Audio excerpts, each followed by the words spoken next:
Listo. Entonces llegan con orientación influenciadas por las ideologías actuales, la programación que ya traen en torno a que el aborto no es malo, incluso es necesario. Se sienten solas, sin apoyo, sin una relación de pareja, con problemas económicos graves, en crisis. Ok, bueno, fíjense bien, todo lo que ustedes me acaban de decir es cómo llegan las chicas con ustedes, ¿ok? Todo esto de cómo llegan las chicas con ustedes me parece importante porque entender ok, así llegan, pero ¿por qué llegan así? O sea, ¿qué podemos hacer? Ustedes hacen algo que se llama intervención. Yo hago algo que se llama intervención y prevención, ¿sí? Cuando tenemos un mundo en donde no se previene, sino se interviene, se reacciona, las chicas, los chicos, son personas enormemente lastimadas. Voy a intentar explicarles un poco en la pizarra y me voy directamente a lo que les preparé.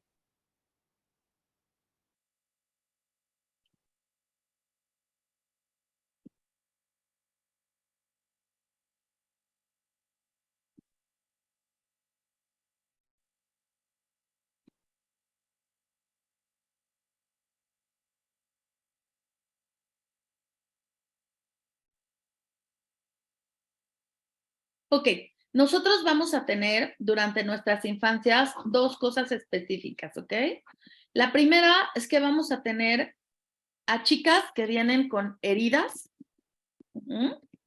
Y lo segundo es que vamos a tener a chicas que vienen con trauma, ¿ok? Con trauma, ¿ok? Estas heridas son heridas emocionales. ¿Qué quiere decir? Estas heridas emocionales, estamos hablando del abandono, estamos hablando de rechazo, hablamos de humillación, hablamos de traición y hablamos de injusticia, ¿ok? Estas son las heridas en la infancia con las cuales las chiquitas llegan. Hoy no les voy a dar clase de heridas, pero si fuera el caso, hablaríamos de quién las provoca, en qué edades, qué pasa con ellas, cómo nos impactan, pero sobre todo, cuáles son las máscaras que se utilizan con estas heridas, ¿ok? De lo que yo he leído es, ustedes ven a chicas abandonadas, a chicas rechazadas, con mucha humillación, con traición y con mucha injusticia, ¿ok? Quiere decir que estas chicas llegan en un estado con heridas, ¿ok? Pero por otra parte, también leo que hay chicas que llegan con trauma. Este trauma, ¿qué es? Bueno, este trauma son violencias, ¿ok? ¿Cuál es la diferencia entre la herida y el trauma? La herida tiene que ver con un componente de lastimarme a nivel emocional, pero el trauma tiene que ver con todo aquello que yo viví, ¿sí? Que pudo o puso en riesgo mi vida. Aprovechen. Todo lo que puso en riesgo mi vida, ¿ok? ¿Qué quiere decir? Estoy hablando de violencias. Y ahora sí, estoy hablando de violencias, ¿de qué tipo? Hablo de violencias de tipo físico, quiere decir castigo físico y humillante. ¿Me pueden apagar el micrófono, por favor? Físicas, violencia psicológica. Estoy hablando de violencia emocional. Estoy hablando de violencia económica. Estoy hablando de violencia espiritual incluso. ¿Ok?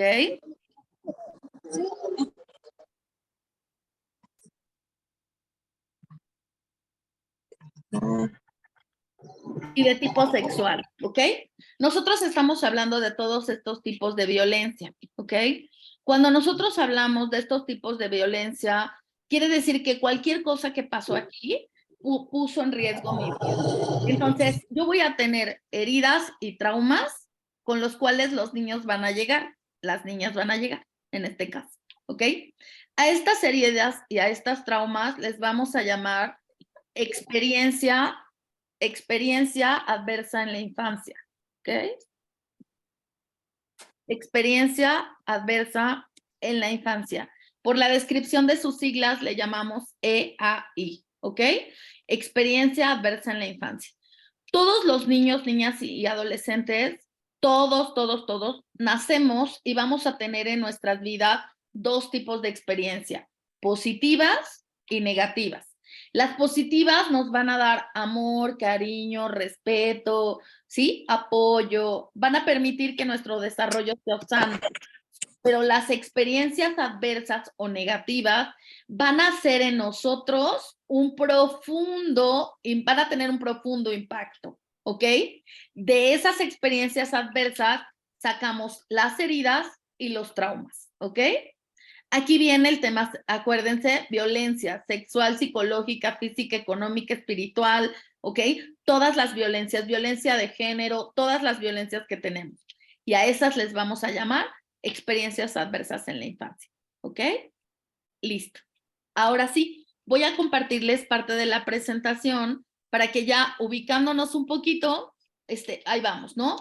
Me dicen, por ejemplo, aquí bajos recursos económicos, dificultades familiares, influenciados por la ideología de género y lo que están buscando, parejas sin una pareja estable, ¿ok? Ahorita vamos a ver qué pasa y por qué es que nos llegan así. Bueno, déjenme compartirles. Ya que los ubiqué un poquito en lo que son las experiencias adversas en la infancia, ¿sí? Nosotros hacemos prevención como GNRC y esta prevención va en torno a algo que le hemos llamado crianza con ternura. La crianza con ternura, ahí pueden ver todos, ¿verdad? La crianza con ternura es para nosotros una de las alternativas donde le decimos a los papás, a ver, ok, yo no quiero que les pegues, yo no quiero que pares las violencias, no les pegues, no, que no tengan humillación, ¿ok?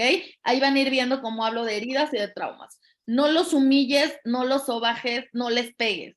Y entonces me dicen, padrísimo, entonces ¿cómo los educo? La crianza con ternura o disciplina positiva, que también le conocen con el mismo nombre, es una herramienta para poder criar a estos chiquitos con mucho más amor y cariño. Cuando yo les explico que hay experiencias positivas y experiencias adversas, la crianza positiva hace que los niños tengan experiencias más positivas, ¿ok? Pero bueno, la niñez entonces, estamos hablando que el entorno social que viven hoy nuestros niños es un entorno donde está lleno de violencias, ¿ok? Y vamos a platicar un poco de las violencias. Bueno, existen cadenas intergeneracionales de violencia. Los libros nos hablan de 7 generaciones. ¿Qué quiere decir? La abuela, la bisabuela, no. O sea, estamos hablando de la cadena intergeneracional. Ha habido violencia. ¿Qué quiere decir? En su mayoría, por ejemplo, yo tengo a un papá, ¿no? Que a su mamá, por ejemplo, ahorita, me habla una paciente de la violencia que ejercieron en su casa contra ella, ¿no? Y digo, ok, y su papá era sádico, y su papá era muy violento, pero si me voy a la abuela era violenta. Y si me voy a la bisabuela, la violenta también era la bisabuela. ¿Qué quiere decir? Tenemos una cadena intergeneracional de violencia y esto se va repitiendo. Entonces, vamos a ver, estos datos que les estoy dando son datos de niños, o sea, no los decimos los adultos, los niños nos dicen que 39% de los niños y niñas de hoy se reportan que son criados con castigo físico y trato humillante. Los padres y las madres maltratan a los hijos y son sus progenitores los que los tratan así. Y quiero que hagamos un alto. Ustedes me hablan de parejas, de niñas adolescentes que llegan con parejas más grandes. ¿Qué están buscando? Están buscando amor. Y el amor es parte de las experiencias positivas, ¿me explico? Están buscando cariño, pero están buscando un papá en una pareja. Por eso es que buscan personas de mucha mayor edad, porque lo que están haciendo estas pequeñitas es que están buscando un papá, están buscando adultos que las resguarden, que las cubran y que las amen. ¿Por qué razón? Porque en su etapa infantil no lo tuvieron, ¿me explico? Pero ¿qué pasa si mi cadena intergeneracional me dice que a mí me pegaron? y me dice que los golpes son parte de la vida. Entonces, si mi papá me pegaba, mi abuela me pegaba y mi pareja me pega, es natural que me peguen. En la vida hay que pegar, por lo cual, si tengo un hijo, 2 o 3, les voy a recetar lo mismo que me recetaron a mí, ¿me explico? Y hablamos de una cadena de intergeneracional de violencia. El 30% de los niños y niñas entre 12 y 17 son no solamente víctimas de violencia, sino testigo de cómo les pegan a sus familiares, ¿ok? El 38% y a sus mamás. El 38% de los niños y niñas y adolescentes reportan que padre o madre solo los disciplinaban con violencia extrema. Insultos, golpes, encierros, baños de agua fría, privación de comida, expulsión de la casa, el famosísimo robachicos de le voy a hablar al señor policía, llévesela porque ya no la quiero, no la tolero, ¿ok? Estamos hablando de violencia. El 26% de los niñas y niños reportan, ¿no?, que hay maestros que utilizan violencia. Hoy en día, en pleno siglo XXI, estamos hablando de maestros que pegan, que jalan, que exhiben y humillan, ¿no? Otra vez tú, Juanita, claro, pues era de esperarse. Estamos hablando de violencia en la mayor parte de los ambientes. Por eso parte de la prevención que hacemos es tener ambientes seguros para que los niños estudien, vivan, tengan lugares religiosos donde poder, lugares donde pernocten, hogares donde puedan estar sanos y salvos. El 63% de los niños y adolescentes son testigos de violencia en el colegio. O sea, hablamos en las iglesias, hablamos en la casa, hablamos en la comunidad, hablamos en el colegio, ¿ok? 63%, un bullying extremo. Y el 21% de los adolescentes han experimentado violencia en el noviazgo. Y me pregunto, si yo naturalizo la violencia porque a mi abuela le pegaron, a mi mamá le pegaron, mi papá me pega, bueno, pues entonces lo que sigue en la vida, ¿qué es? Que yo agarre a un güey que me pegue. Porque pues si este no me pega, pues entonces seguramente no me quiere, ¿no? Y entonces naturalizo la violencia. Ahora, me decían aquí, miran el aborto como parte de es mi cuerpo y yo decido. Ese es un pequeño detalle que no lo voy a hablar hoy en profundidad, pero sería importante hablar.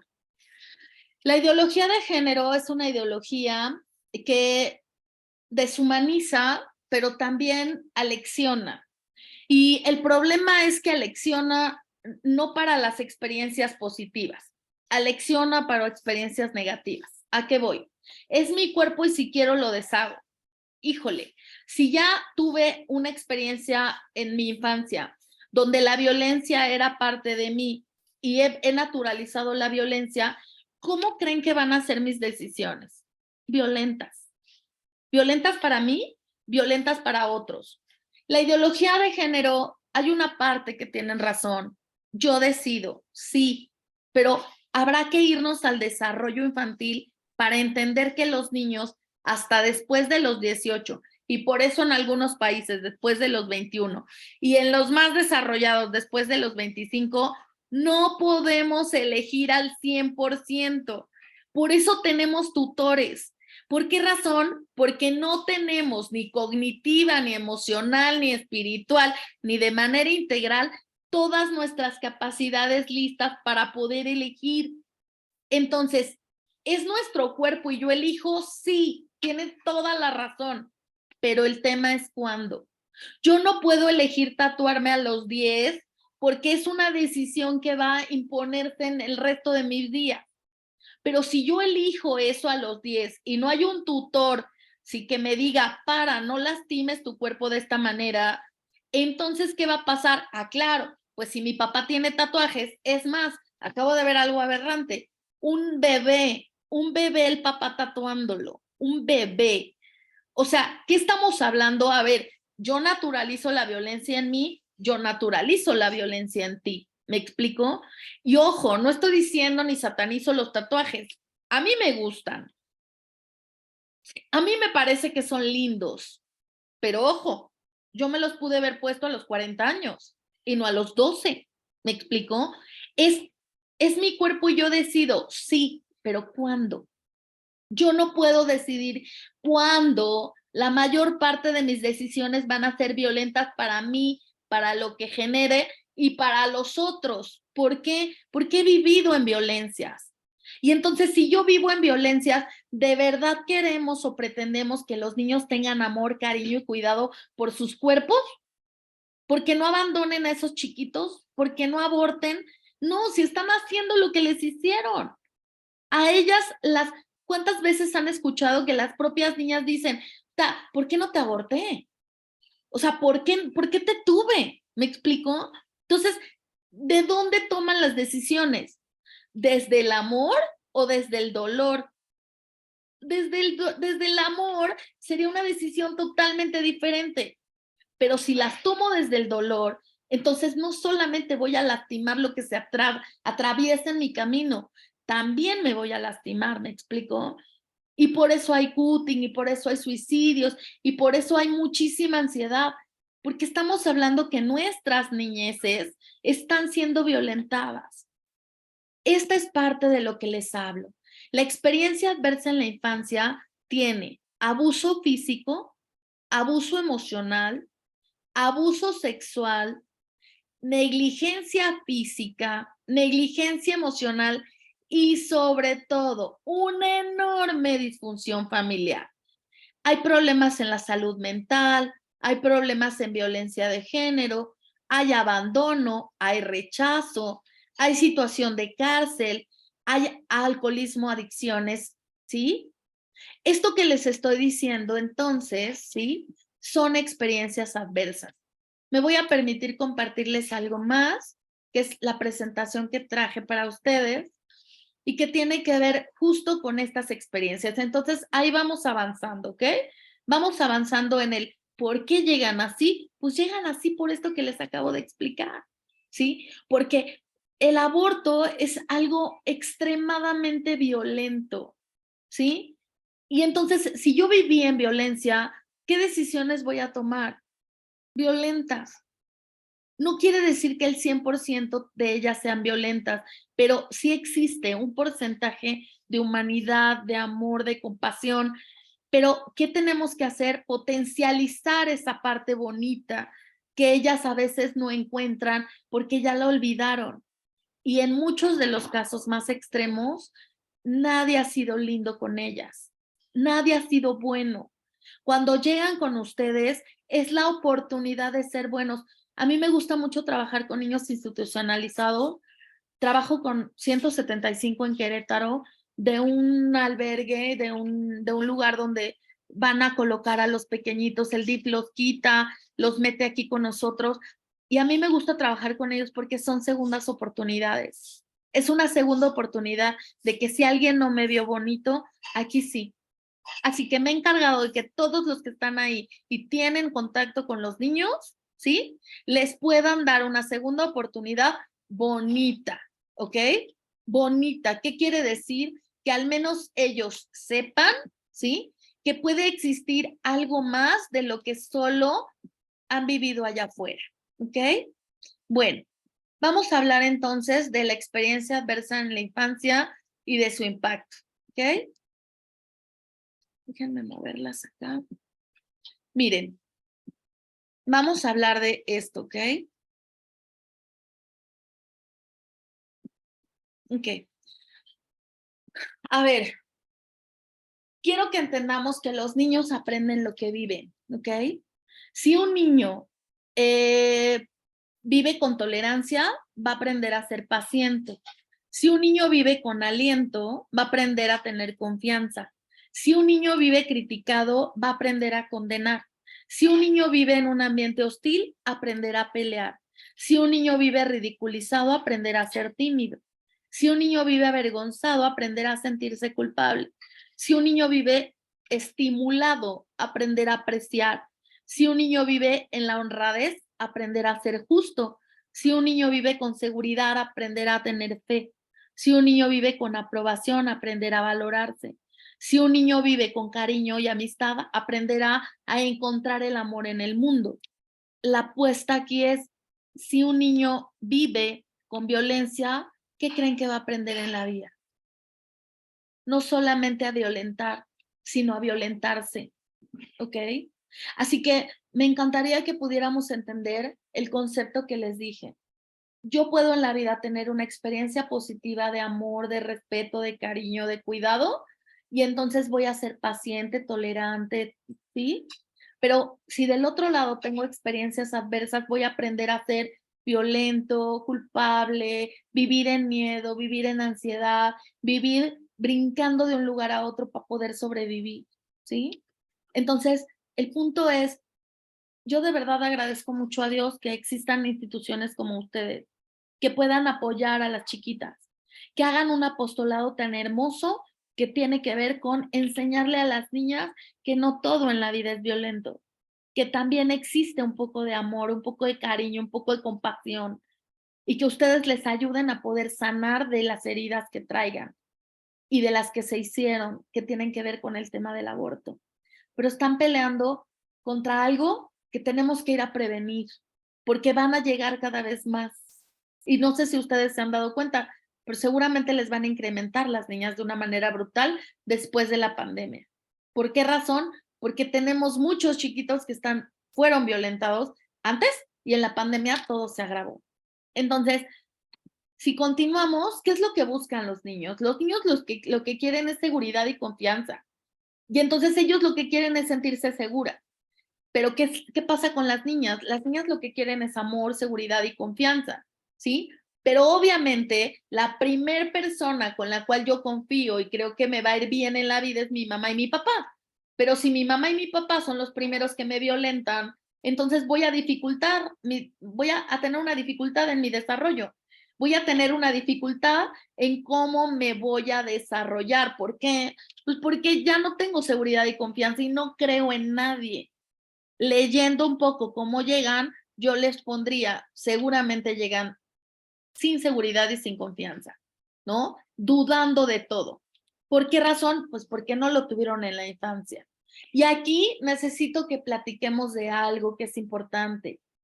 Cuando hablamos de la sociología del poder, estoy hablando de un adulto, ¿sí? Hay asimetría. ¿Por qué? Voy a hablar de relaciones transversales, ¿ok?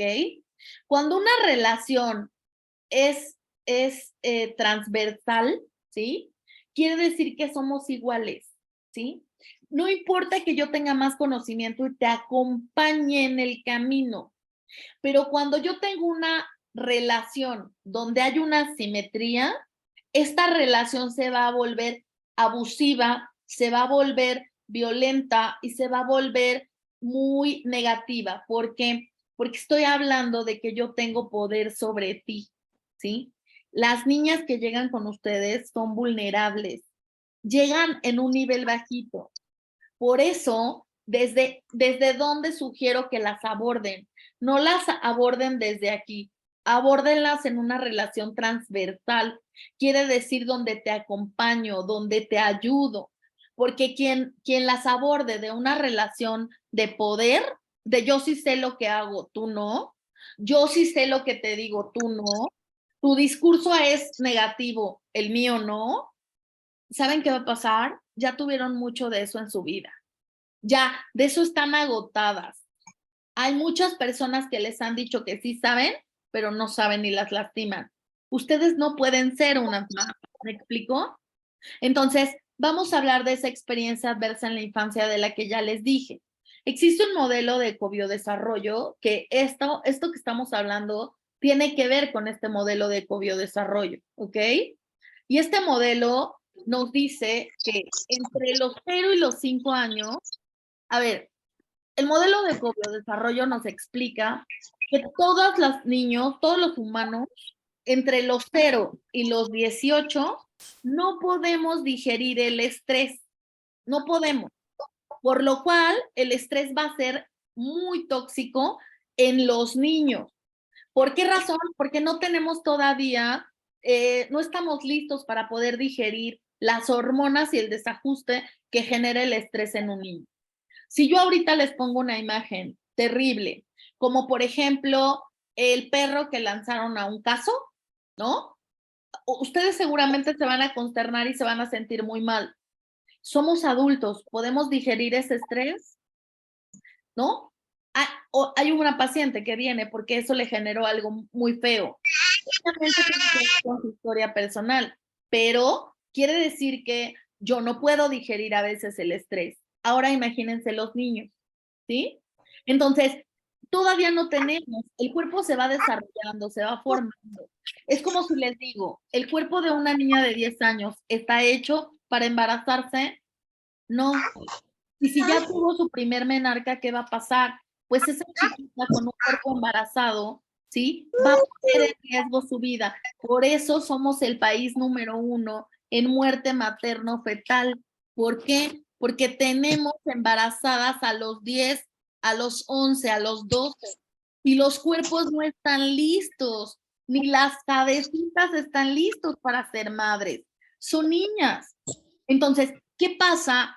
Estas experiencias positivas hacen que el cerebro se desarrolle de una manera hermosa, sana, pero las experiencias adversas hacen que el cerebro se desarrolle de una manera totalmente diferente. ¿Por qué razón? Porque todavía no contamos con los recursos físicos y emocionales para poder albergar el bienestar, porque nuestro cuerpo no está listo, pero aún así hay una etapa que es mucho más vulnerable y es de los 0 a los 5. Si yo les digo que somos el país número 1 en abuso sexual infantil y que la edad del abuso, donde tenemos el promedio de más abusos, es a los 5.3 meses, ¿qué pasa? Entonces, estamos abusando de nuestros niños todavía en una etapa más vulnerable, ¿me explico? Volviéndose esta experiencia adversa en algo terrible. ¿Cómo defino esa experiencia adversa? La defino como la constelación de eventos negativos relacionados entre sí, donde a falta de recursos individuales de la familia, del ambiente y del pequeño, para enfrentarlos de una manera satisfactoria, se va a volver potencialmente traumáticos. Una herida emocional me lastimaste a nivel emocional, lastimaste mi psique, lastimaste mi emoción, lastimaste mi sistema límbico, sí, pero un trauma hace que yo piense que me voy a morir. Si un adulto penetra a una niña y la viola, la niña no piensa en este momento que voy a vivir, no, la niña piensa que se va a morir porque esto que me estás haciendo es terrible. Y esto quiere decir que yo no sé qué va a pasar conmigo. Es un trauma, porque la niña en este momento piensa que va a morir. De repente me dicen que con el abuso, claro, pues es que no hubo sangre, no la lastimaron, y yo digo, a ver, no importa si no es visible la violencia, importa porque es violencia. Y porque eso deja un impacto grave en la persona. Así que, ¿qué va a pasar? Bueno, pues esta niña va a percibir que esto que me estás haciendo, no puedo con ello, me voy a morir. ¿Me explico? Entonces, ¿cuáles son estas características para que yo mencione que no todo en la vida es experiencia adversa y no todo me cambia el cerebro? Que sí, todas las experiencias que son perjudiciales, crónicas, recurrentes, ¿no? Veo que a mi mamá le pegan todo el tiempo.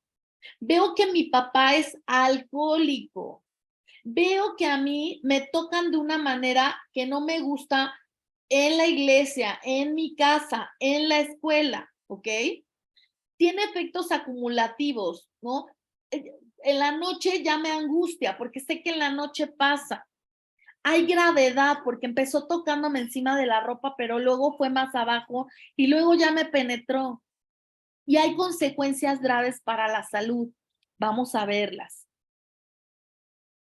Si ustedes me dicen, ¿qué es violencia, Esme? Yo les puedo decir que existe este que se llama la espiral de la violencia. Lo usamos en Europa, pero se ha tropicalizado en México como el espiral, como el violentómetro. A mí me gusta más el espiral que el violentómetro. ¿Por qué razón? Porque a veces es normal que vaya creciendo, ¿no? Pero no nos damos cuenta que la violencia no es tan evidente. Por eso a mí me gusta más el espiral. El espiral me gusta porque cuando menos te das cuenta, ya te atrapó. ¿Me explico? La violencia es así. La violencia no nos damos cuenta que se le está subiendo de gradientes, no. La violencia atrapa, atrapa y te resguarda.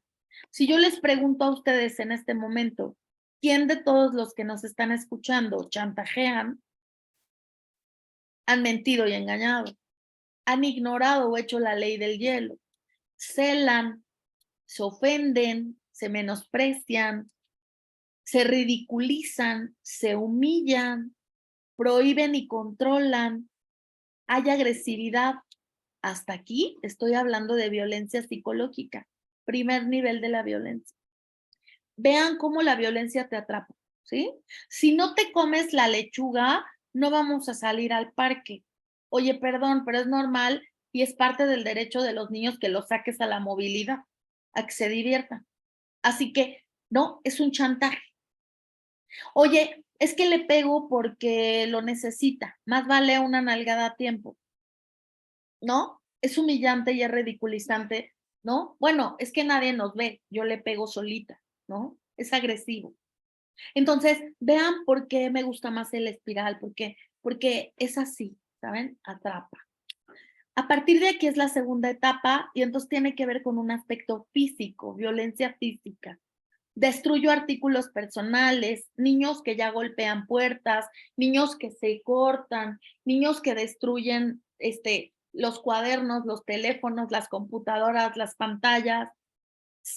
Basta ir a una escuela primaria para ver cómo se golpean y se tratan en el descanso. Se empujan, jalonean, se golpean jugando entre ellos, ¿no? Se golpean, se amenazan, amenazar con arma, amenazar de muerte. Estoy hablando hasta ahí de violencia física. Vamos con la violencia de tipo sexual. El abuso sexual, obligar a tener relaciones sexuales, aunque sea mi esposo, aunque sea mi pareja, violación, mutilación y muerte. Entonces, se dan cuenta, no me contesten, pero díganme quién, todos nosotros queremos una vida diferente para estas chicas, pero ¿cuántos de nosotros nos hemos puesto a nosotros fuera del esquema de violencia? Fuera.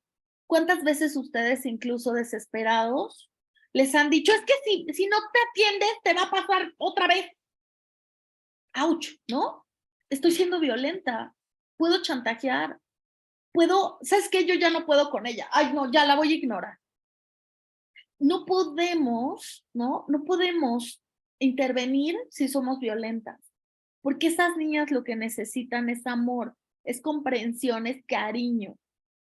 Entonces, ¿qué sucede? Hago una atenta invitación a que todas nos revisemos y veamos qué tanto yo también tuve experiencias adversas, qué tanto yo también soy violenta, qué tanto yo también fui violentada, ¿por qué razón? Porque no puedo dar nada de lo que yo no tenga.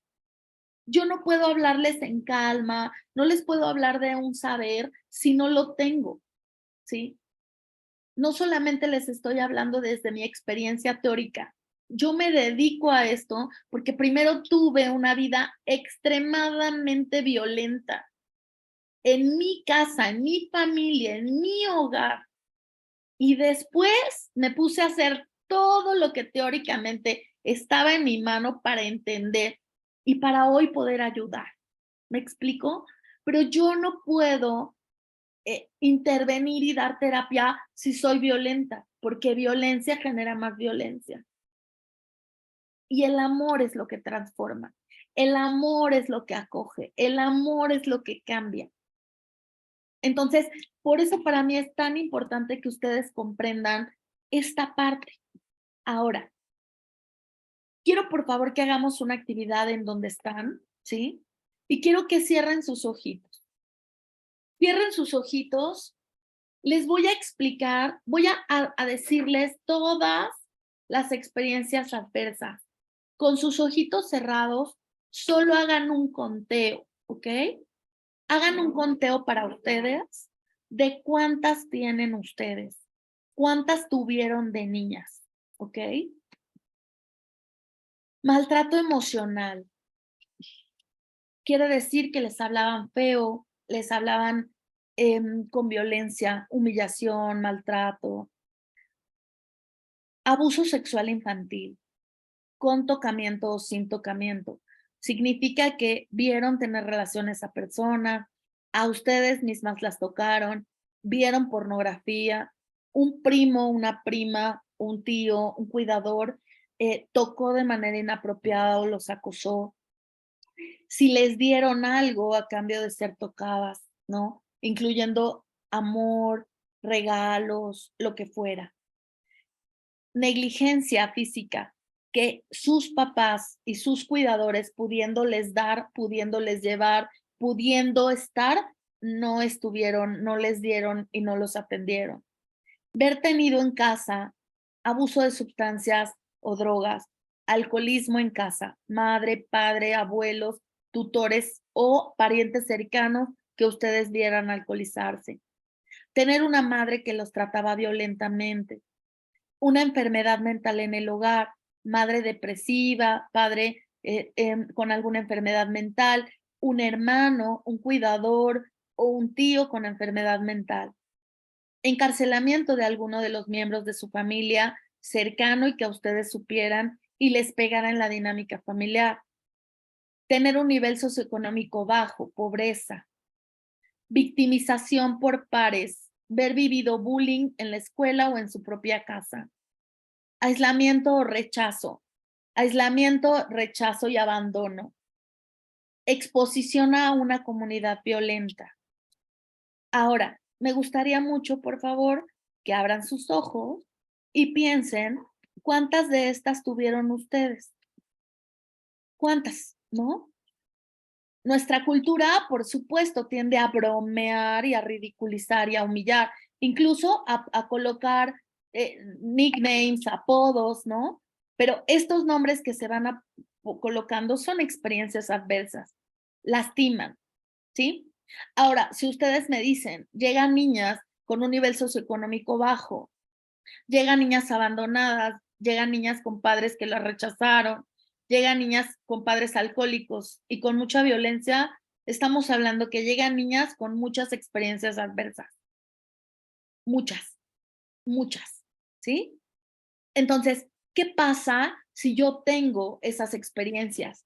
De entrada, yo les puedo decir que le nombramos experiencias adversas a partir de los 90, básicamente en el 93 con Felitti, luego con Kronholm, pero el último que ha hecho mayor investigación es Finkelford. Yo en México soy experta en esto porque hago investigación sobre esto, escribo sobre esto, doy conferencias sobre esto, hablo de esto. Por eso decía ahí que soy experta en cibercuidado, en prevención del abuso sexual. ¿Por qué lo coloco en azul? Porque es lo que más te rompe. El abuso sexual y las violencias es lo que más te lastima como niño, ¿sí? Así que, ¿qué pasa si yo soy alguien que tiene experiencias adversas? Hoy soy una adulta con experiencias adversas y seguramente tengo, ¿no? Secuelas de ello. Las niñas que ustedes atienden también. Entonces, ¿qué tengo que hacer? Tratarla, claro, pero también tratarme, atenderme para tener mayor amor, mayor cariño, mayor, no solamente saber, sino también mayor calma para poder verla. ¿Qué sucede? Bueno, pues yo siempre les digo que estar bien para formar bien y estar bien para educar bien y estar bien para acompañar bien. ¿Por qué razón? Porque esta soy yo y yo tengo mi historia personal. Yo conozco a una chiquita y al principio cuando yo empecé, bueno, yo veía a niñas violentadas y bueno, o sea, ya no sabía si acogerla a ella o acogerme a mí o qué carambas hacía, ¿no? Hoy entendí desde hace muchos años que yo tenía que tratar lo mío y que entonces ahora sí estaba lista para que en un nosotros pudiera vincularme contigo desde dónde, desde algo sano, no desde algo enfermo. porque si yo les grito y me desespero y estoy muy frustrada porque no cambian, porque su cabeza no entiende, porque quisiera abrirles la cabeza y hacerles entender que el aborto es terrible, que por eso están así, que ahí vienen los niños. ¿Qué creen? No es la manera. ¿Por qué no es la manera? Porque ellas vienen de eso. Entonces, no solamente alguien que era conocido me maltrató. A ti no te conozco y también me maltratas. Maldita sea, me voy a largar de aquí. Porque tú me maltratas, o sea, para maltratarme ya me tengo yo. Adiós. No estoy diciendo con esto que ustedes las maltraten. Lo que les estoy diciendo es que lo que ellas quieren es cariño y es amor. Y en muchas veces que alguien les enseñe cómo tratarse bonito, cómo quererse, cómo amarse. Y sobre todo muchas de ellas que entiendan que Dios nuestro Señor las ama con todo lo que hayan hecho y con todo lo que hayan vivido. Pero muchas de ellas tampoco nacieron en un seno de una familia católica o de una familia creyente. No. Así que por eso es tan importante que nosotros estemos bien. Ahora, estas experiencias se han sabido desde hace mucho tiempo, como les explico, desde hace relativamente poco. ¿Por qué es lo importante que cuando nosotros tenemos, antes de los 5 años, una o dos experiencias, el riesgo de abusos temprano es muy grande? Entonces, ustedes imagínense que yo abandono a mi hija a los meses de nacida, esa chiquita ya trae una experiencia, pero además nací en una comunidad muy pobre. Perdón, pero más de la mitad de los mexicanos nacemos con una experiencia adversa y es la pobreza. Más de la mitad de los mexicanos nacemos con 3 experiencias. ¿Cuáles son? La violencia. Porque acuérdense que una de ellas era vivir en una comunidad violenta. Y hoy vivimos todos los mexicanos en una comunidad violenta. Donde si yo hace 3 semanas fui a Querétaro, donde les digo que apoyo a los niños, venía de regreso, feliz de la vida, con el alma llena, así feliz de trabajar todo el día y agotadísima. Me asaltaron, me quitaron mi computadora, me asaltaron, me quitaron todo lo que traía, lo poco que traía, me asaltaron, me dejaron sin nada. O sea, y de repente yo digo, ¿no? Así es. ¿Haces el bien y te va mal? No, no es así. Es de cómo lo veas. Dios me cuida muchísimo. Así que, ¿sí me fue mal? Sí, porque vivo en una realidad de un país violento. Pero es increíble como en 15 días más de la mitad de las cosas ya las recuperé. ¿Por qué? Porque Dios es bueno y porque me ayudaron a una cosa y a otra y a otra. Y hubo un amigo que me dijo, te quedaste sin compu, ten, yo te regalo, esta te la presto. Y hubo alguien que me dijo, oye, ten, yo te doy. Oye, y alguien me dijo, aquí está el libro que perdiste y aquí está la agenda. Y entonces todo el mundo bueno me apoyó. ¿Pero por qué razón? Pues es no solamente de cómo veo yo las cosas, ¿sí? Es también que creo y soy una mujer enormemente creyente. Pero la ciencia, que es parte importante de la vida, es que nosotros también entendamos que estas experiencias adversas que los niños, niñas y adolescentes pasan, ¿sí? Las experimentan solos y van a tener un efecto acumulativo en la salud, ¿sí? ¿Y qué va a pasar? No las pueden afrontar solos. Así que, ¿qué pasa con ellos? Hay un trauma y hay un trauma fuerte que la mayoría las pasa solos. ¿Sí? Y ese es el problema. Yo no puedo poner en una burbuja a un niño y pedirle que nunca le pasen cosas feas, porque este es un mundo donde hay cosas muy bonitas, pero cosas muy feas, ¿sí? Un día un niño en terapia me dijo, ay, Esmeralda, es que este mundo es muy injusto. Y yo volteé y le dije, pues bienvenido al mundo, mi vida. Así es, así es. Pero ¿qué pasa? Ojo, ¿no? Cuando somos niños, necesitamos de un adulto que nos acompañe en las injusticias de la vida, para que entonces podamos acomodar esa experiencia y aprendamos de ella y entendamos que no estamos solos. La mayoría de los traumas y las heridas crecen, crecen y se adentran en nosotros y nos cambian el cerebro. ¿Por qué? Porque la pasamos solos. Si nosotros estas experiencias las viviéramos en compañía de un adulto que nos explica, que nos enseña, sería otra cosa. Mis papás se pudieron ver divorciado, pero tuve una mamá comprensiva que me acompañó, que me explicó. Mi papá y mi mamá dejaron de amarse, pero nunca de verme. Entonces, pasé el divorcio y no fue una experiencia adversa. Al contrario, fue una experiencia donde entendí que mi mamá y mi papá están conmigo a pesar de todo. ¿Me explico? El tema es que estas chiquitas la pasaron solas. Ahora, al sumar 3 o más, vamos a tener un impacto grave. Tenemos, y ahorita nos vamos a porcentajes, ¿ok? Pero quiero, por favor, que detectemos algo. Me voy a ir aquí. Miren, aquí. Ahorita me regreso. Quiero que entiendan que cuando tenemos 3 experiencias adversas o más, el cerebro cambia. Este es el cerebro de un niño de 7 años sin maltrato, sin violencia, con experiencias adversas, pero las vivió en compañía. Y este es el cerebro de un niño que tuvo 4 experiencias adversas que en su mayoría las vivió solo. ¿Qué le pasa al cerebro? El cerebro es más pequeño. Por eso la mayoría de las niñas, yo me atrevo a decir, piensen, la mayoría son niñas chiquitas, no se desarrollan o se polarizan o son muy grandes porque comieron mucho, porque están ansiosas, porque se están maltratando terriblemente, o son tan chiquitas, chiquitas, chiquitas que quieren desaparecer. Tenemos las dos polaridades. ¿Por qué? Porque cuando existe abuso sexual infantil, experiencia adversa, nos polarizamos. ¿Ok? Denme un segundo, por favor.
Listo. Entonces, el cerebro se disminuye. Ahora, disminuye de tamaño, sí. Pero ¿qué pasa? Bueno, el cerebro, nosotros tenemos conexiones nerviosas y tenemos neurotransmisores. Cuando tenemos a un niño estimulado, amado, querido, respetado, con experiencias positivas, los neurotransmisores van a crecer y va a crecer su desarrollo, va a crecer su cerebro sano y va a tener un desarrollo pleno, ¿ok? Pasa el efecto contrario. Cuando nosotros tenemos a un pequeñito con abuso, con violencias, ¿sí? ¿Qué va a pasar? Pues no tenemos, estas que están aquí se traducen en las redes corticales. Vamos a tener más problema para generar redes neuronales. Les pongo un ejemplo. Imagínense que estamos en el colegio y un niño tiró el agua, ¿ok? En un salón de clases. Hay un niño maltratado y un niño no maltratado. El niño maltratado, cuando tira el agua, se paraliza y no sabe qué hacer. ¿Por qué? Porque se queda paralizado ante el mismo trauma de me van a pegar, me van a regañar, me van a castigar y no sabe qué hacer. El niño sano corre y le dice, no pises, déjame traer el trapeador. Miss, ¿puedo ir por el trapeador? Es que se cayó el agua. Y entonces corre por el trapeador, viene y limpia. ¿Sí? Esa diferencia que hace, cómo se traduce en la vida. Al niño sano con experiencias positivas no se le va a cerrar el mundo. Al otro se va a paralizar, no va a saber qué hacer. O va a hacer lo que cualquiera venga y le diga aquí. Eres un pendejo, tiraste el agua. Eres un tarado, tiraste el agua. O si alguien viene y dice, güey, estás embarazada, estás sola, yo no estoy contigo, soluciónalo como puedas. Y entonces alguien viene y le dice, güey, aborta porque no tienes para esto. Y entonces abortan. ¿Por qué razón? Porque no hay alternativas, porque se les cierra el mundo, porque el propio trauma hace que se paralicen, que no existan más elementos, porque estamos hablando de un daño neuronal grave. Se afectan áreas y quiero por favor que veamos cuál es cuál es la sintomatología que pasa en las niñas que ustedes tienen, pero que vienen de experiencias adversas. Tienen un problema para tomar decisiones sanas. Tienen un problema porque tienen un enorme deseo de consumir sustancias o droga de preferencia, incluyendo, ¿sí?, a los hombres. ¿Por qué razón? Porque yo puedo generar dependencia física. Y entonces mi droga de preferencia puede ser desde la coca, el alcohol, la mona, la marihuana o la persona. Y empiezo a generar, ¿sí?, que no puedo sin la sustancia o sin la persona. Y por eso generan relaciones tóxicas. Tienen menor comprensión de la consecuencia de lo que hacen, por lo cual cuando lleguen con ustedes les va a costar trabajo entender la consecuencia de lo que hicieron. Pero si ustedes se los explican con amor y con cariño, va a ser más fácil, porque si ustedes les gritan y la regañan, ¡pam!, se vuelven a paralizar por la historia de vida que tuvieron. Van a tener una disminución en el control de impulsos. Son impulsivísimas, ¿sí? Se enojan, son mecha corta, como decimos. Hacen las cosas y no lo piensan. Tenemos un pensamiento más egocéntrico, yo. No piensan en el bebé, no piensan en las consecuencias, solo soy yo, porque han aprendido a pensar en ellas para sobrevivir. Tienen una atención y una memoria que falla en el autoconocimiento. Yo le puedo decir, eres hermosa, ¿te estás burlando? No, de verdad, eres hermosa. Mírate en el espejo. No, no me gusta verme en el espejo. ¿Me explico? Tienen pensamientos e intenciones y creencias diferentes. ¿Por qué? Porque están más desbordadas, están más desarticuladas. Hay un problema en el procesamiento visual, en la conciencia, pero sobre todo tienen un problema también en el sentir, en la letra, tienen muy mala letra. Por eso en su mayoría, un niño con experiencia adversa en la infancia que tiene problemas académicos severos. ¿Me explico? Hasta aquí vamos bien. Voy a hacer un pequeño alto para poder responder preguntas. Y entendemos que la adultez del otro se empieza a trabajar desde la gestación, ¿sí? Se empieza a trabajar desde la gesta porque la mayoría son niñas que igual no fueron elegidas, amadas, ¿saben? Para poder vivir. Entonces, quiero escucharlos, por favor. ¿Hay alguien que tenga dudas o preguntas hasta aquí? O que le vas a comprar un vestido de cola. Adelante, por favor. ¿Hay alguien que tenga dudas o preguntas?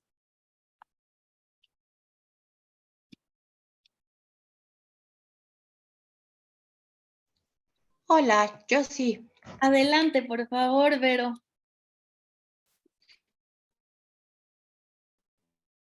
Muchas gracias. Y tienes un proceso, o sea, yo entiendo que sí vuelve a haber conexiones neuronales, pero el cerebro vuelve a tener el mismo tamaño o solamente hay más conexiones. No. Gracias. Lo que pasa es que en medida en que volvemos a hacer más conexiones, el cerebro puede crecer otra vez. Hoy sabemos que hay una rehabilitación a nivel neuronal. Yo siempre les digo que yo soy un ejemplo de ello. O sea, como les hablo, yo tuve violencia en la etapa infantil de mi vida y me volví experta no solamente por lo que les digo, sino también por lo que viví. Cuando yo estaba en la primaria, la mayoría de las personas decía que yo de verdad, o sea, que me sacaran de la escuela porque era tontita, ¿no? O sea, me orinaba, tenía muchas cosas, pero yo viví abuso sexual infantil y además viví muchas violencias en mi casa. Además tenía una mamá con una enfermedad mental importante, tenía una desestructura familiar grave, había de todo, menos problemas económicos, pero todo lo demás había. Entonces, yo me fui rehabilitando sin saberlo. O sea, me metí a terapia, empecé a trabajar, me metí en esto, supe de esto, poco a poco. ¿Qué hay cosas que ya no puedo hacer? Ya no puedo crecer más. O sea, ya existe un tope en mi crecimiento. Ya no soy una mujer tan alta como mi papá, por ejemplo, ¿no? O sea, me quedé chiquita en estatura. Pero ¿qué sí pude crecer? Pude crecer y pude rehabilitar mi cabeza y pude rehabilitar mi cabeza para hoy tener una conciencia de mí, de mi cuerpo, de mi consecuencia, ¿no? Yo decía que nunca había probado drogas porque yo sabía que como era, bueno, me las iba a echar todas, ¿no? Y empecé un poco con el alcohol y cuando yo vi el alcohol dije, ¿qué es esto? O sea, yo aquí me clavé, pero les estoy hablando que yo empecé a fumar a los 12 años. O sea, ¿qué hace una niña fumando a los 12 años? Pues con un papá que fumaba cual chacuaco, ¿me explico? Pero ahí tuve un poquito ya de conciencia de decir, no, no puedo probar más drogas porque si yo pruebo drogas me voy a tragar todo lo posible. ¿Me explicó? Porque sabía el vacío gigante, no le llamaba en ese momento vacío, pero sabía la enorme necesidad que yo tenía, ¿no? De vomitar todo lo que traía adentro. Por suerte nunca aborté, por suerte nunca tuve cosas o experiencias más fuertes en mi adolescencia, pero traumas muchos, ¿no? Heridas también. ¿Se puede sanar? Sí. Por eso es tan importante que ustedes estén capacitadas para ayudarles de una manera más sana. Por eso cuando me dijeron, oye, te invitamos a capacitarlas de manera voluntaria, bueno, claro que sí. O sea, me tomo un par de horas de mi día y claro que les apoyo. ¿Por qué razón? Porque sé que yo las toco a ustedes, pero ustedes tocan a muchas más. Y esto es una red. O sea, si yo soy una neurona y me conecto con ustedes, ustedes son una red y vamos creciendo las redes, ¿me explico?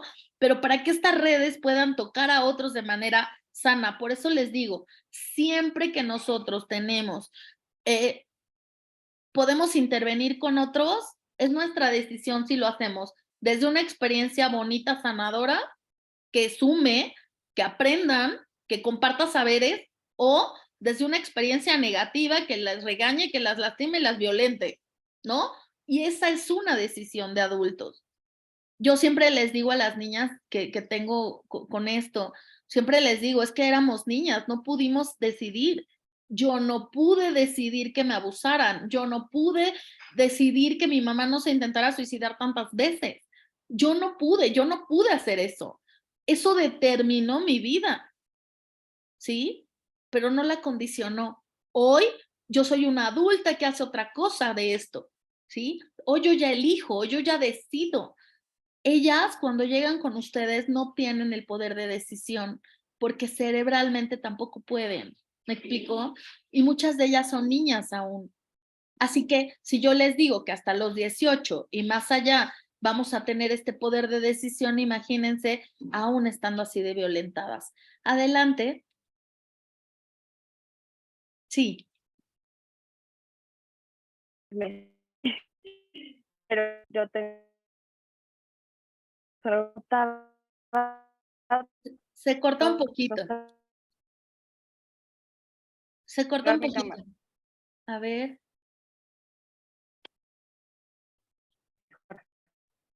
¿No? ¿Me corto? Se ve y se corta Internet tu... muchísimo. ¿Ya? ¿Me escuchan? ¿Me Sí. escuchan? ¿Me escuchan? ¿Sí? Apagué la cámara por eso, para ver si me escuchan Está mejor. perfectísimo. Fíjense que yo en el acompañamiento, en el discurso de las chicas, veía que sufrían violencia y bastante fuerte porque incluso pues ya era física.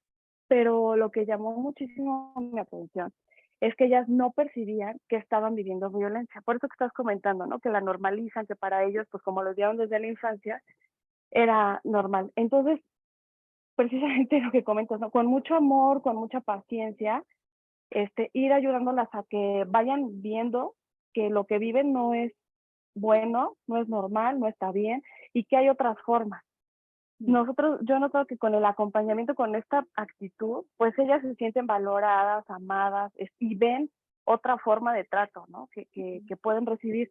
Pero bueno, mi pregunta es, ¿hay alguna técnica, alguna forma extra para poderlas ayudar a que ellas noten que eso es violencia? Por ejemplo, una chica me decía, vi por la cámara que a mi niña de 2 años, la nanita, le dijo, ¿cómo es posible que tiraras el jugo?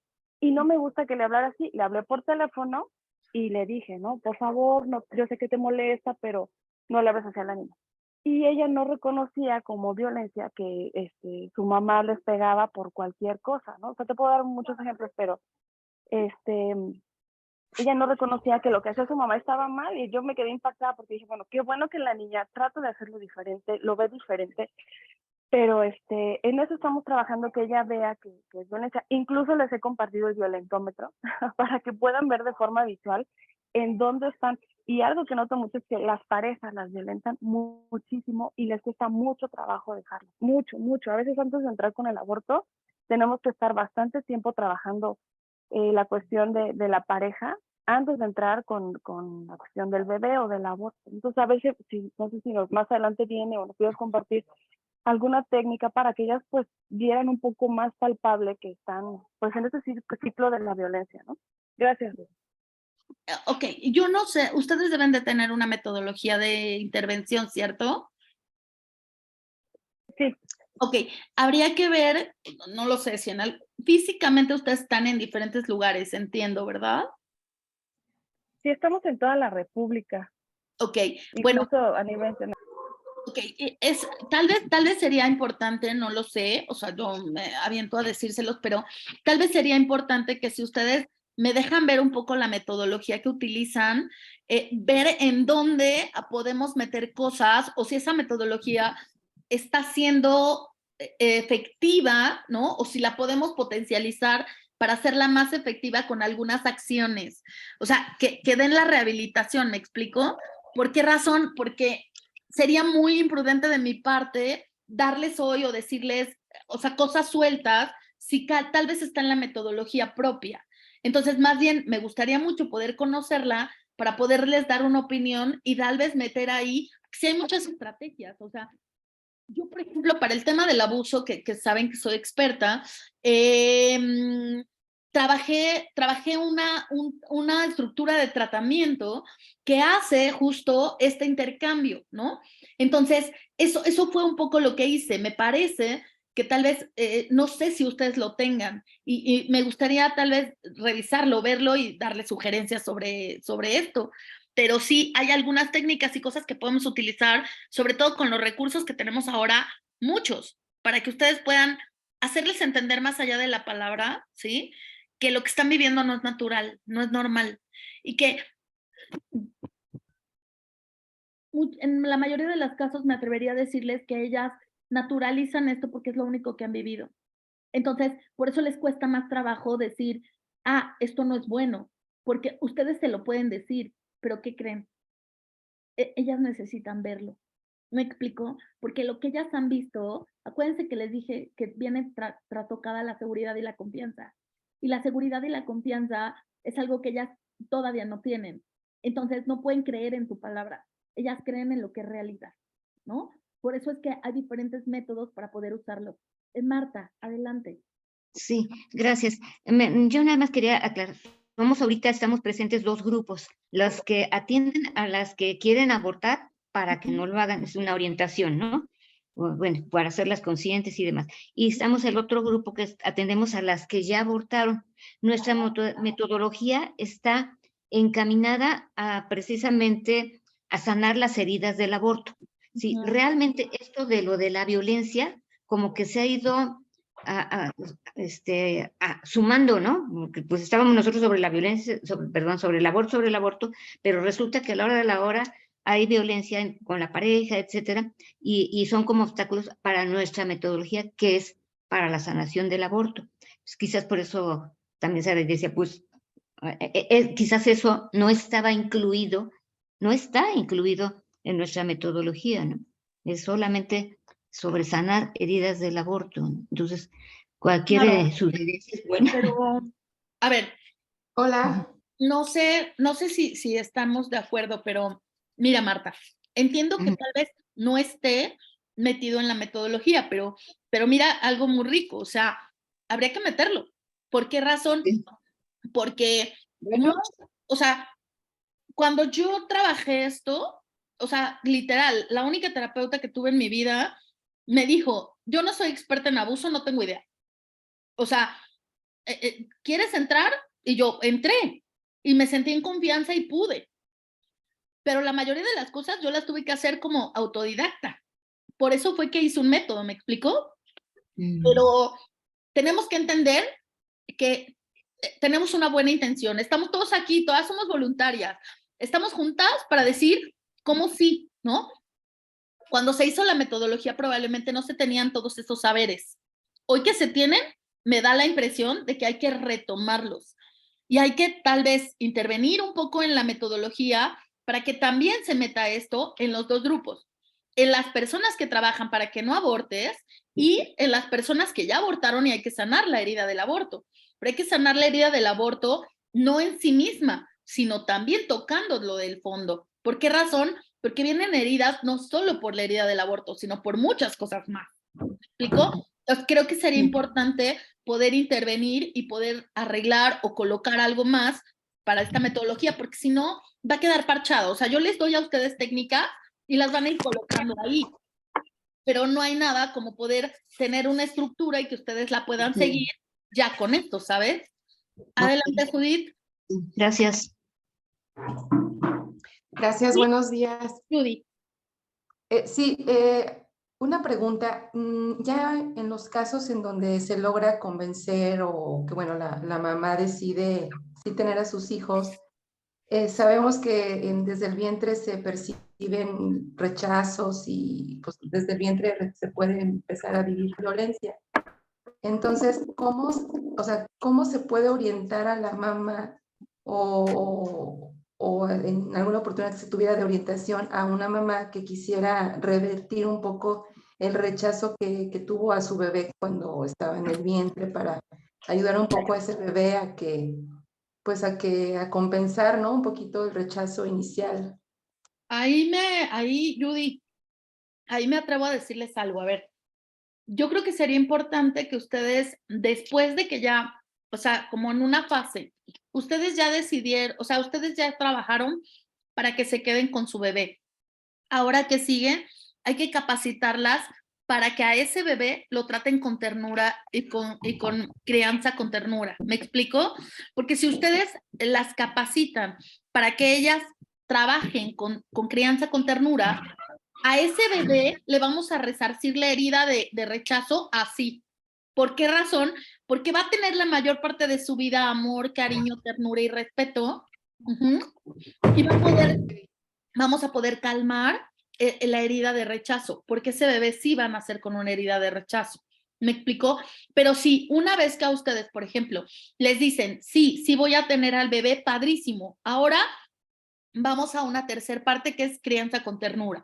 Imagínense qué bello que cuando ya vaya a nacer el bebé o sea un bebecitito, ellas ya estén capacitadas para poder criarlo de una manera diferente a como a ellas las criaron. Me explico, ahí rompemos patrones y vamos trabajando de manera, vamos rompiendo esta escalera transgeneracional de violencia, porque ellas fueron violentadas y ahora con el bebé nada nos dice que no vuelvan a violentarlo. ¿Por qué razón? Porque ellas ya traen una educación y una formación así. Entonces yo me atrevo a ir más allá, o sea, ir más allá y yo de verdad se los digo con todo el cariño que puedo tener por este apostolado, con mucho gusto las capacito en crianza con ternura, o sea, no tengo problema. Ustedes me dicen y me las capacito a todas para que tengan el elemento para poder insertar crianza con ternura después, porque no solo tienen ese bebé, seguramente tienen más bebés y van a tener más bebés. Entonces, vamos rompiendo esta parte transgeneracional, así que si lo necesitan, vemos cómo le hacemos, pero yo feliz de la vida, claro que sí las capacito sobre eso. ¿Sí? Así que Muchas gracias, claro, muchas gracias. Perla. Hola, buenos días a todos. Mira, Martita te hablaba con respecto a dos áreas, estamos aquí, los que atendemos a la mujer que está decidiendo terminar con su embarazo y las mujeres que ya han terminado con su embarazo. Con respecto a la metodología que llevamos, para las mujeres que están en la confusión de seguir con su embarazo o terminarlo, llevamos una metodología que es Sembrando la Semilla del Amor, que es de Herbit International. Estamos asociados a esta institución que agrupa a nivel internacional varios centros de ayuda precisamente para este tipo de mujeres que están en la confusión de seguir con su embarazo o terminar. Entonces me parece muy ad hoc realmente que sumemos esta parte de la violencia, ¿sí? Esta metodología se basa en un acróstico que es el amor. La A significa aprender a escuchar, la M es mostrar oportunidades, la O es pues opciones para el cambio y la R es reforzar la ayuda. Entonces podíamos complementar toda esta situación de la violencia. Me parece que quedaría más completa nuestra metodología. Si quieres pasarnos el correo a través de Martito Saraí, te podemos mandar el manual que nosotros llamamos de Sembrando la Semilla del Amor, para que le echaras un vistazo y podamos integrar esta parte de la violencia. Claro, y entonces ahí podemos meter el tema de la violencia para partir, o sea, partimos del amor y me parece increíble la metodología del amor, pero vamos a partir de donde ellas están, porque les están hablando de algo que ellas no conocen. O sea, estamos paradas en un tema donde voltean y las ven y dicen, ¿estas señoras de qué están hablando? O sea, si esto no lo conozco, ¿me explico? O lo pude medio ver por ahí. Entonces, cuando tú les hablas o empiezas, la metodología que utilizo yo con el tema de violencia está basada en algo. No puedo cambiar lo que no puedo nombrar. Y yo tengo que nombrar la violencia. La tengo que nombrar, le tengo que poner nombre, apellido. Tengo que decir sí, de ahí vengo. Pero reconocer que ya no quiero eso. Ok, de ahí vengo. Ahora dime para dónde, porque no sé para dónde, en un mundo desconocido que tiene que ver con esta metodología del amor. ¿Me explico? Pero creo que sería importante poder decir de dónde vengo y para dónde voy, ¿sí? Porque si yo nada más me trepo y me empiezas a hablar de un mundo que para mí hoy resulta utópico, digo, bueno, no hay tanta adherencia, ¿me explico? El punto es poder empezar de donde ellas están paradas para llevarlas a un lugar donde nosotros sabemos que es un lugar más pleno, ¿sí? Entonces, ¿qué es el amor y es la ternura? Por eso creo yo que si juntamos esto y esto, podemos hacer un gran clic. Ahorita le paso mi correo electrónico, mándenmelo, le echo un ojo y les digo cómo podemos hacer, ¿sí? Claro. Perfecto. Ahora sí, Sofi. Gracias. De nada, Perla. Hola, gracias, Esmeralda. Mira, yo primero agradecerte el tiempo que nos estás regalando, Esmeralda, y la forma tan clara como lo estás comunicando. Y me parece muy bueno esto que nos estás ofreciendo, porque fíjate que algo que he estado observando mucho con las mamás, nosotros, bueno, yo pertenezco al Camp Tlalpan y tenemos una vinculación con la parroquia de la Esperanza de María, que a través de ellas damos formación, ¿no? Porque como tú dices, saber dónde están paradas, porque te decía, no traen ninguna estructura, mejor dicho, y creemos que hay que empezar por esa fe, ¿no? Tenemos muchas mujeres que inclusive cuando tú lees la primera vez que se acercan, las abordas, hay una pregunta que hacemos sin que esto parezca discriminación de ¿practicas alguna religión? Ni siquiera eres católica, ¿no? Porque eso también creo que ha ido transformándose en nosotras, de ser más inclusivas, no señalar, ¿no? Porque no puedes pedirles que crean en algo cuando con trabajo se han ido sobreviviendo, ¿no?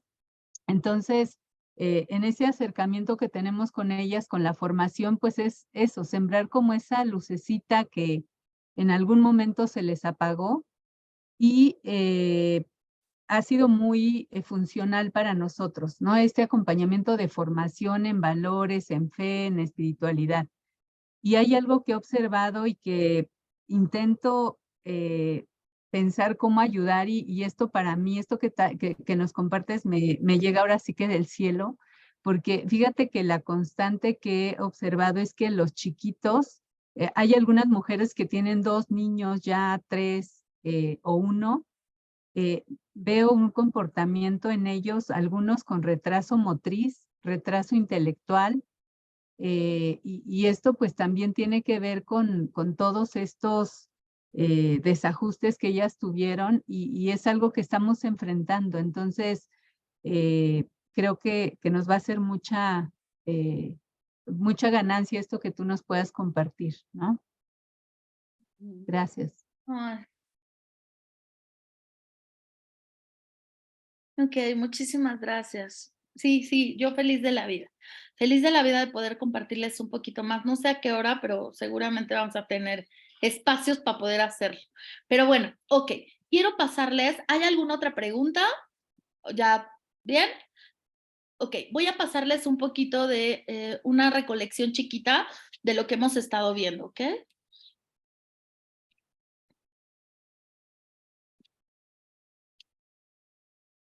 Déjenme abrirlo. Ok, les voy a pasar 2 videitos que tienen que ver con lo que estamos platicando.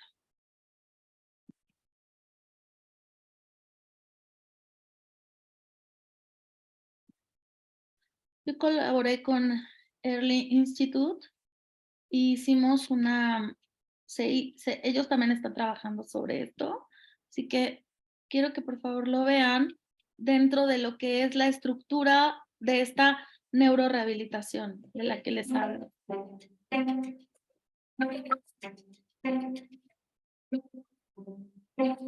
La historia del desarrollo del cerebro en la primera infancia ha tenido una poderosa influencia en el crecimiento de inversiones y programas que promueven la educación inicial y preparan mejor a los niños para la escuela. Pero el cerebro no vive por sí solo. Conectar el cerebro con el resto del cuerpo es de vital importancia.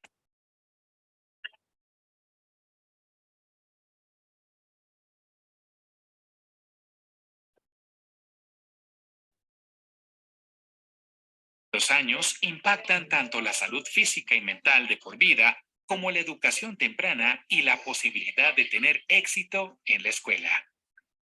Todos los sistemas biológicos, todos ellos, están muy interconectados y todos estos sistemas se preparan para adaptarse a lo que el entorno nos depare.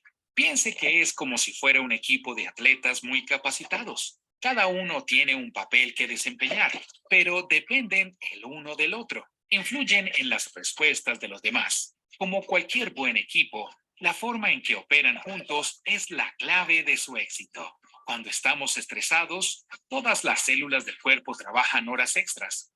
El cerebro es el sistema de control maestro que detecta las amenazas y luego gestiona la respuesta de todos los diferentes sistemas.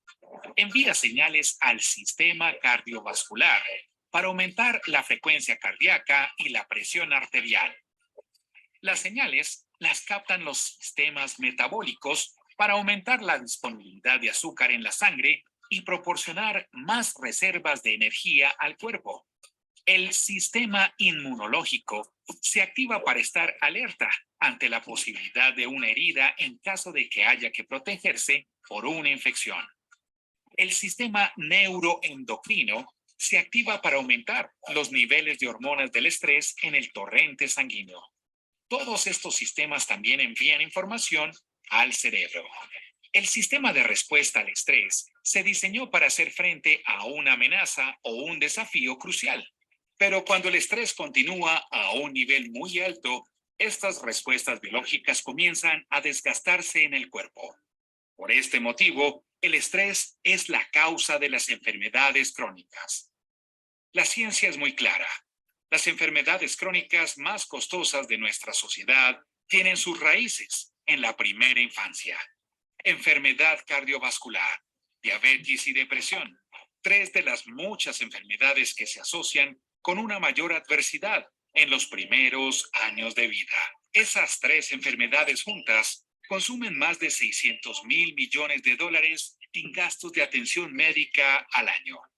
Si queremos pensar en prevenir enfermedades y promover la salud, No se comienza con hacer más ejercicio y comer mejor a los 30 o 40 años.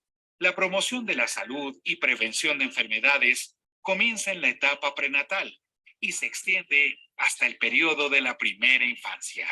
Conectar el cerebro con el resto del cuerpo tiene implicaciones muy importantes en las políticas públicas para mejorar la primera infancia.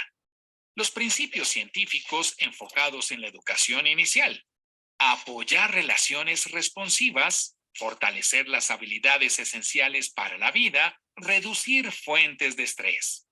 Son los mismos principios que aumentan la probabilidad de tener una salud física y mental de por vida. Y cuando pensamos en las principales fuentes de adversidad a temprana edad, hablamos de pobreza, discriminación, exposición a la violencia, maltrato, abuso infantil y negligencia. Aunque cada una de estas fuentes de adversidad difieren entre sí, biológicamente el efecto en el cuerpo es el mismo. El racismo sistémico, los peligros del prejuicio implícito y la discriminación cotidiana imponen un nivel de estrés y adversidad constantes en las familias de color criando hijos. Es tarde para hacer mejor las cosas y estamos preparados biológicamente para adaptarnos a cualquier entorno en el que vivamos. Pero tenemos que mirar río arriba a los asuntos sistémicos para ver las fuentes de esta enorme carga de amenazas y dificultades. Tenemos que conectar las políticas públicas y la asignación de recursos del sector educativo, el sector de la salud y el sector de servicios humanos. La atención pediátrica es el sector en que se atiende a casi todos los niños desde su nacimiento, y esto brinda una oportunidad fundamental para involucrarse con las familias y establecer relaciones que promuevan un desarrollo saludable. También es la oportunidad de primera línea ideal para conectar a las familias con los servicios necesarios lo más temprano posible, cuando pueden ser más eficaces. La pediatría por sí sola no proporcionará todos los apoyos que muchas familias necesitan. La oportunidad consiste en dejar de preguntarse, ¿cómo conectamos la atención pediátrica con los programas para la primera infancia? Tenemos que cambiar nuestra mentalidad para empezar a preguntarnos cómo construimos un nuevo ecosistema para la primera infancia en el que la pediatría sea una parte integral. La historia del desarrollo del cerebro ha tenido una influencia poderosa. Los mismos principios, los mismos conceptos, también afectan a los fundamentos de la salud física y mental que durarán toda la vida.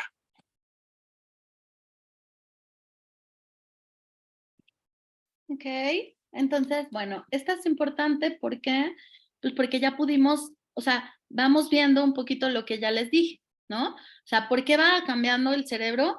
Va cambiando el cerebro por muchas razones, pero una de las más grandes es justamente porque el cuerpo no está listo para poder digerir todo lo que pasa y entonces, ¿qué sucede? Bueno, pues va generando un terrible cambio a nivel de todo el sistema, ¿ok?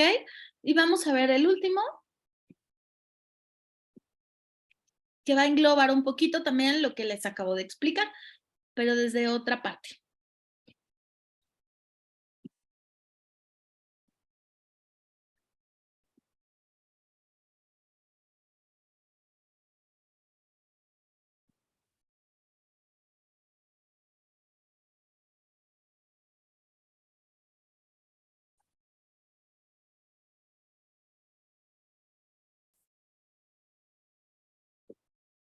A mediados de los años 90, el Centro para el Control de Enfermedades CDC y Kaiser Permanente descubrieron una situación de riesgo que era drásticamente responsable de 7 de cada 10 causas principales de muerte en Estados Unidos.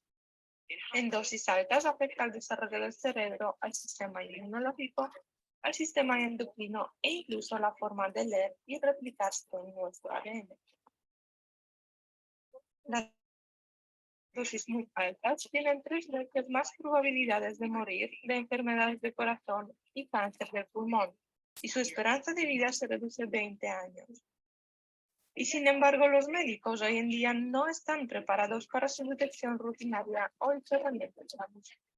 La situación a la que me refiero no es un pesticida o un producto químico envasado, sino el trauma infantil.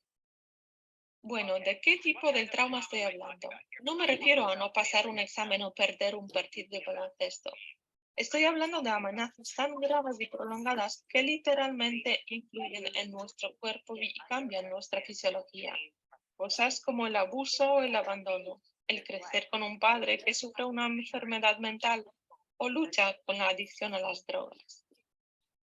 Bueno, durante mucho tiempo vi estas cosas como me enseñaron verlas, como un problema social, hay que remitirlas a los servicios sociales, o como problema de salud mental, hay que remitirla a los servicios de salud mental.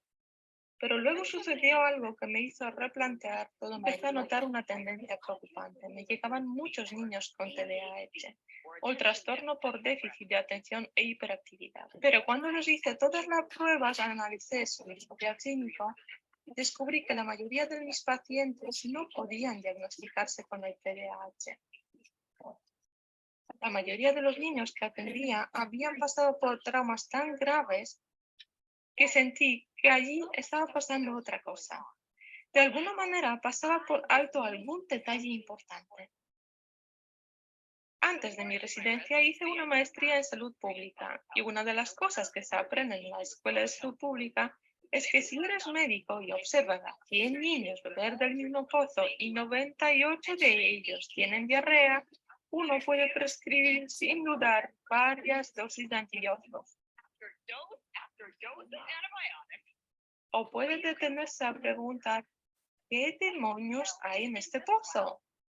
Así que empecé a leer todo lo que pude sobre cómo el estar expuesto a la adversidad afecta al cerebro y el cuerpo en el desarrollo de estos niños. Entonces un día un colega entró en mi oficina y dijo, doctora Burke, ¿ha visto esto? Y tenía en la mano una copia de un estudio de investigación llamado Estudios sobre las experiencias infantiles adversas. Ese día cambió mi práctica clínica y, en última instancia, mi carrera. El estudio sobre las experiencias infantiles adversas es algo que todos necesitamos saber. Realizado por el Dr. Vince Felici de Kaiser y el Dr. Bob Anda de CDC, juntos investigaron 17.500 adultos y sus historiales de exposición acerca de las experiencias adversas en la infancia, o EAI, que incluye el abuso sexual, físico o emocional, abandono físico o emocional, enfermedad mental, drogodependencia o encarcelamiento de los padres, separación o divorcio de los padres y violencia doméstica. Para cada sí, recibes un punto en la calificación del EAI y luego correlacionaron esas puntuaciones EAI con los resultados de su historial de salud. Lo que encontraron fue sorprendente. Dos cosas. Primero, las EAI son muy comunes. El 77% de la población tenía al menos una EAI y el 12,6%, una de cada 8, tenía 4 o más EAIs. La segunda cosa que encuentran fue que había una relación dosis-respuesta entre las EAIs y la salud. Cuantos más puntos EAI, peor salud. Hoy en día entendemos más que nunca que estar expuesto a la adversidad a una edad tan temprana afecta el desarrollo del cerebro y el cuerpo de los niños. Afecta áreas como el núcleo accumbens, el centro del placer y recompensa en el cerebro, el mismo que está involucrado en la drogodependencia. Inhibe la corteza prefrontal que interviene en el control de los impulsos y la función ejecutiva, un área crucial para el aprendizaje. Y en una resonancia magnética se pueden ver cambios significativos en la amígdala, el centro de respuesta al miedo del cerebro. Por lo tanto, hay razones neurológicas reales de por qué la gente expuesta a altas dosis de adversidad es más propensa a involucrarse en comportamientos de alto riesgo, y es importante saberlo.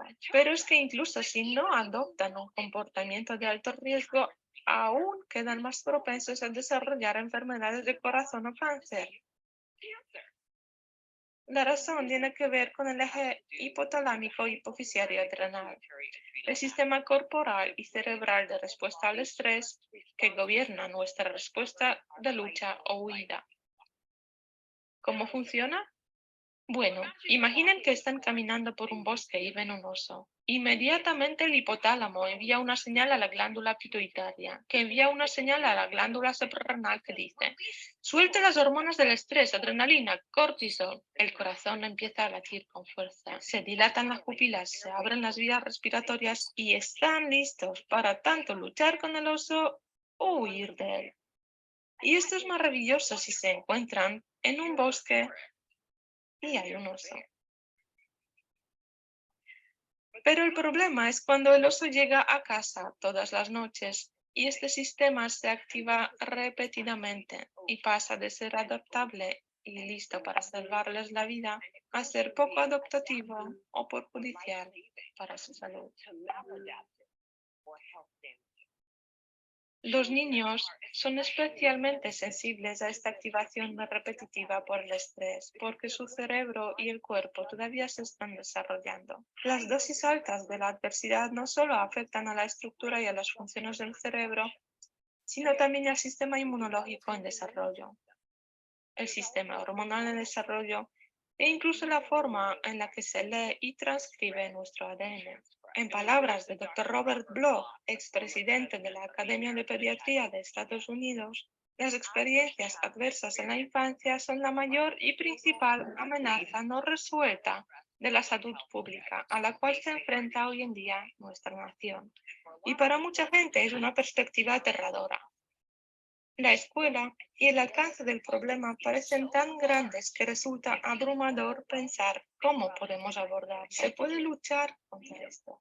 Lo más importante que necesitamos hoy es el valor para enfrentar este problema y admitir que existe y que nos afecta a todos. Creo que nosotros mismos somos el cambio. Gracias.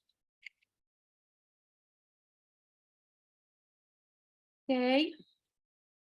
Un poquito entonces de lo que habíamos venido platicando, ¿se acuerdan? Bueno.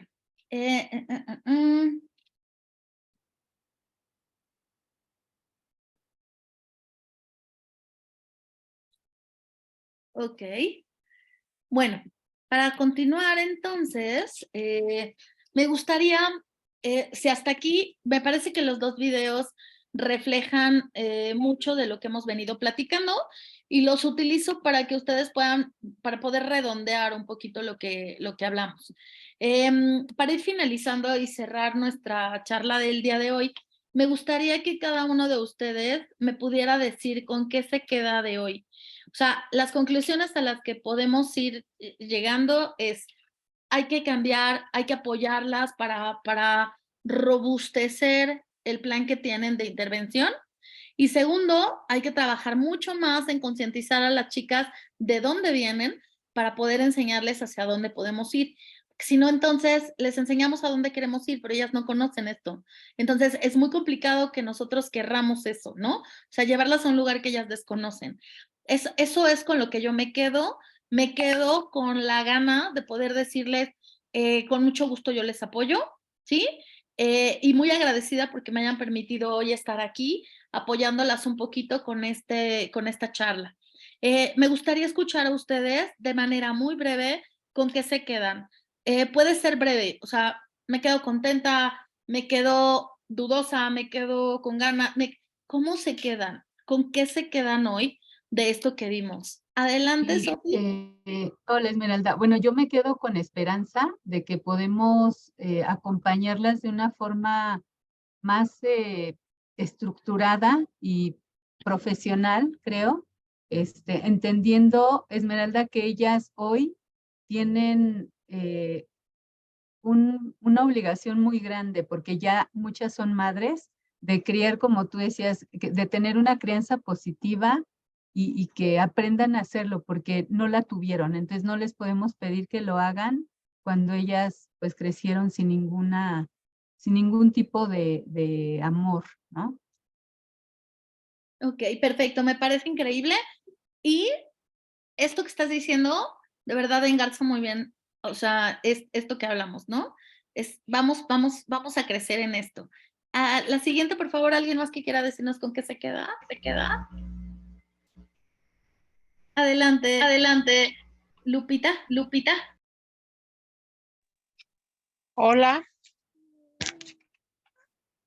pues yo me quedo con sed de seguir aprendiendo para mí, porque solamente hasta que yo esté bien, yo puedo darles más frutos a las chicas con las cuales atiendo. Entonces, realmente hoy me quedo con ganas de ir y ponerme a leer y ponerme a ver películas al respecto y seguir creciendo en esa parte en mí. Y ya, pues también ya lista para tener estas nuevas estrategias y herramientas para las chicas que tenga enfrente próximamente. Muchas gracias, muchas gracias. Muchas gracias. Adelante, Dulce. Muchísimas gracias. Me quedo con muchas ganas de seguir aprendiendo y tener como más presentes todos estos detalles que hoy reactivaste en nuestras mentes. Y la conciencia de que a través de la intervención también voy a hacer prevención, ¿no? Y esa gran responsabilidad, y que en ese vínculo humano, acompañándolas, también trabajo en mi persona. Perfecto, muy bien. Y sabes también que sobre todo, yo doy clase en la universidad y doy una clase que se llama equipos de alto rendimiento. Y el equipo de alto rendimiento siempre da más. Yo creo que ustedes ya dan mucho, pero, o sea, si me permiten, las voy a acompañar a hacer de alto rendimiento, a dar más. ¿Me explico? ¿Por qué más? Porque las circunstancias de la vida nos lo implican, o sea, nos exigen más, ¿no? ¿Por qué? Para estar a la altura de las circunstancias allá afuera. Así que muchas gracias. Perla, adelante. Bueno, ante todo, pues muchas gracias por compartir tus conocimientos, qué generosidad.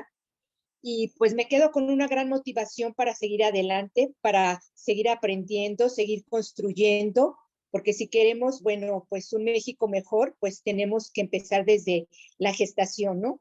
A formar pues estos futuros ciudadanos, futuros hombres y mujeres que van a hacer de este gran país, pues mucho mejor. Muchas gracias por compartir todo y sería excelente que nos siguieras acompañando.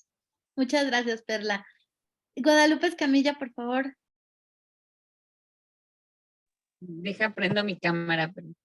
Yo primero quiero felicitarte, de verdad, fue una charla muy enriquecedora, de mucha reflexión de persona, de propia, y a seguir trabajando. Yo me quedo con el gran amor que podemos demostrar a todas ellas, la gran facilidad que podemos engancharlas para que realmente se sientan amadas y queridas. De verdad me dejaste así como, tengo que seguir trabajando en el amor para entrega, el amor de respeto, el amor de tantas dolencias que tenemos como seres humanos. Me encantó tu charla. Muchas gracias, Perla. Lupita, se las voy a dejar. Yo tengo un canal que se llama Esmeralda Garrido en YouTube. Voy a colgar ahí la plática. Hay una plática de experiencias adversas que igual dura 2 horas. Por si ustedes quieren de repente escuchar más o ver, ahí tengo muchas charlas. Entonces igual voy a colgarla y le voy a mandar el enlace a ¿quién me contactó? Espérenme. A Saraí. Exacto, a Saraí, para que usted les mande el enlace y también lo puedan ver, sobre todo las personas que no pudieron estar, bueno, pues que se vean enriquecidas con la charla también, ¿no? Entonces, para que ustedes puedan pues retomarla si es que la quieren escuchar o revisar o lo que sea, ahí. Y ahí hay otras, así que igual voy subiendo conforme voy teniendo, así que igual ahí también les dejo algunas otras. Adelante, ¿quién sigue? Listo, ya bajamos la manita, Perla ya. Lupita Yanin también, ¿verdad? Judy, ¿ya también? Listo, creo que ya están todas. Bueno, pues no me queda más que agradecerles la confianza, de verdad, y bueno, pues que Dios nos siga iluminando porque yo estoy cierta que si Dios nos ilumina, nosotros podemos iluminar también a estas chiquitas. Y no solamente es por el amor y el cariño a las infancias, sino porque si nosotros mejoramos esta ciudadanía, creo que todos nos merecemos un México mejor. Así que, de verdad, es esta labor que hacemos todas de manera voluntaria, ya me incluyo con ustedes, pues bueno, mujeres ayudando a mujeres. Y esto se llama sororidad. Y esto es feminismo, feminismo del bueno, feminismo de este que no separa, de este que une, de este que ama, que ese es el que debería de existir. Así que muchas gracias por todo. Ya en algún momento espero volver a verlas y volver a compartir con ustedes un poquito de saberes y un poquito de este amor por el otro. Muchas gracias. Gracias. No, muchas gracias, Esmeralda, por tu participación y de veras te tomamos la palabra para que nos sigas aportando, enriqueciendo con tus conocimientos. Te esperamos y de verdad muchas gracias. Creo que nos sirvió. Lástima que no entraron todos los que se apuntaron, pero bueno, pero pues las que se van, creo que se van contentas y pues esperamos pronto. Ya sería cosa de ponernos de acuerdo para seguir con estas pláticas. Seguro muchas que gracias. sí. Y acuérdense que estamos los que tenemos que estar.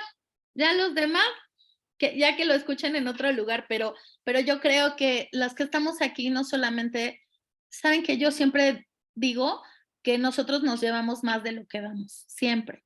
Así que esto nos hace crecer, ¿no? Entonces estamos las que tenemos que estar, ojalá que los otros los escuchen y también que no solamente les haya aportado algo para seguir siendo sororas, sino que también para ustedes puedan enriquecer algunos aspectos de su propia vida. Así que muchas gracias y que tengan un fin de semana maravilloso. Gracias, igualmente. Gracias, Saraí y Martita, por organizar este tipo de charlas. Nos sirven mucho. Gracias. Gracias, Sofi. nuevamente. Gracias, Esme. Un abrazo. Te estoy en contacto. Abrazo, contigo. cuídense. Bye bye. Gracias por todo. Felicidades, Esme. Gracias, Luz. Bye.